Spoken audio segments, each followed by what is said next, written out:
یہاں پر نا دو سوال ذہن میں آتے ہیں جو بات آپ نے کی کہ ایک تو شیطان کا آپ نے ذکر کیا، شیاطین اور جنات میں کیا فرق ہوتا ہے؟ جنات کی ہی ایک قسم ہے شیاطین، کیونکہ یہ جو شیطان ہے یہ جن ہی تھا، اللہ کا نافرمان ہوا تو اس کا نام شیطان رکھ دیا گیا۔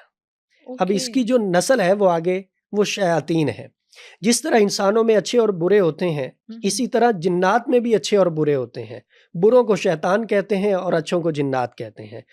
جنات اور انسان یہ دو مخلوقات ایسی ہیں جنہیں اللہ نے مکلف بنایا ہے، ان کا حساب بھی ہوگا، ان کو سزا اور جزا بھی ہوگی۔ ان کو اللہ نے اپنی عبادت کے لیے پیدا کیا ہے، اچھے اور برے ان میں ہیں، ان کو راستے دیے گئے ہیں، اچھائی کا بھی اور برائی کا بھی۔ اچھائی کا راستہ اختیار کریں گے تو اللہ کی طرف سے انعام ہوگا، برائی کا کریں گے تو اللہ کی طرف سے ان کو سزا ہوگی۔ ویسے جنات کی اقسام قرآن پاک میں اسپیسیفائی کی ہوئی ہیں؟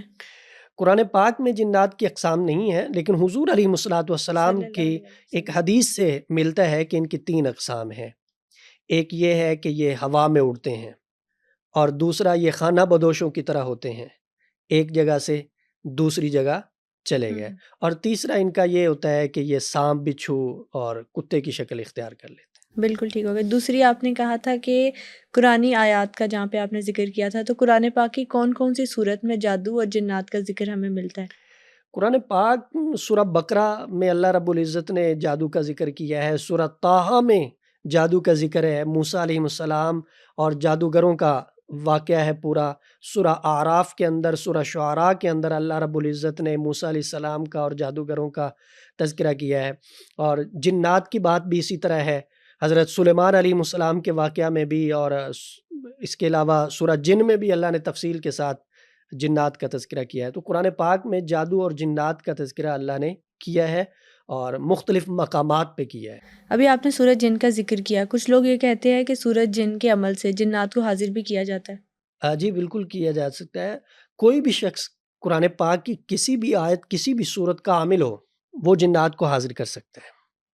اگر آپ میں نے اپنے اس اساتذہ کو دیکھا ہے درود پاک سے حاضر کر لیتے ہیں، اور ہماری بھی کوشش ہے کہ ہم بھی اس مقام تک آئیں۔ الحمدللہ بہت حد تک ہم آ چکے ہیں کہ ہمیں کچھ پڑھنا نہیں پڑتا، مریض کے سامنے جا کے کہتے ہیں کہ حاضر ہو جاؤ تو حاضر ہو جاتے ہیں۔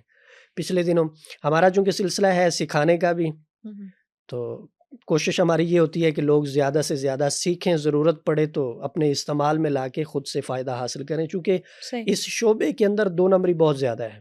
بالکل ایسے ہی۔ اور سوشل میڈیا کا دور ہے، جو جتنی زیادہ چھوڑے گا لوگ اتنا زیادہ اس کو اچھا سمجھیں گے، ڈرامہ اور ایگزیجریشن کرتے ہیں لوگ، حقیقت میں کچھ نہیں ہوتا۔ تو ہماری یہ کوشش ہے کہ ہم لوگوں کو حقیقت سے آگاہ کریں۔ تو ہمارا سکھانے کا بھی سلسلہ ہے۔ پچھلے دنوں میرا ایک شاگرد میرے پاس آیا، کہنے لگا استاد جی وہ حاضری دیں جو آپ کرتے ہیں، ایک منٹ میں آپ جنات کو حاضر کر لیتے ہیں۔ میں نے کہا یار تھوڑا ٹائم لگے گا، کوشش اپنی جاری رکھیں، وہ سٹیج بھی آئے گی، کیونکہ پہلے ہمیں جنات کو حاضر کرنے کے لیے آدھا گھنٹہ پڑھائی کرنی پڑتی تھی، پھر وقت کم ہوا، پھر اس سے کم ہوا۔ اب بعض دفعہ ہمیں نہیں کرنی پڑتی، ہم مریض کے سامنے جا کے پڑھتے ہیں تو وہ حاضر ہو جاتا ہے۔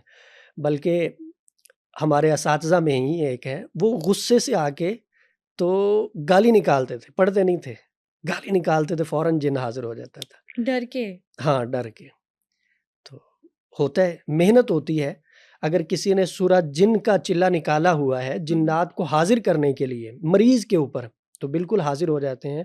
ہم بھی بعض دفعہ جب حاضر نہ ہو رہا ہو تو سورہ جن کی پہلی آیات کو پڑھتے ہیں۔ یہ جادو کی کاٹ میں بھی استعمال ہوتی ہیں اور جنات کو بھگانے کے لیے بھی استعمال ہوتی ہیں، اور جنات کی حاضری کرنے کے لیے بھی استعمال ہوتی ہیں، ہم کرتے ہیں۔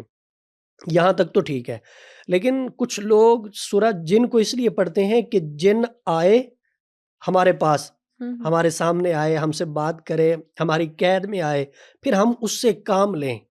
آج تک نہ ایسا ہوا ہے اور نہ ایسا ہو سکتا ہے، لہٰذا اس چکر میں نہیں پڑھنا چاہیے۔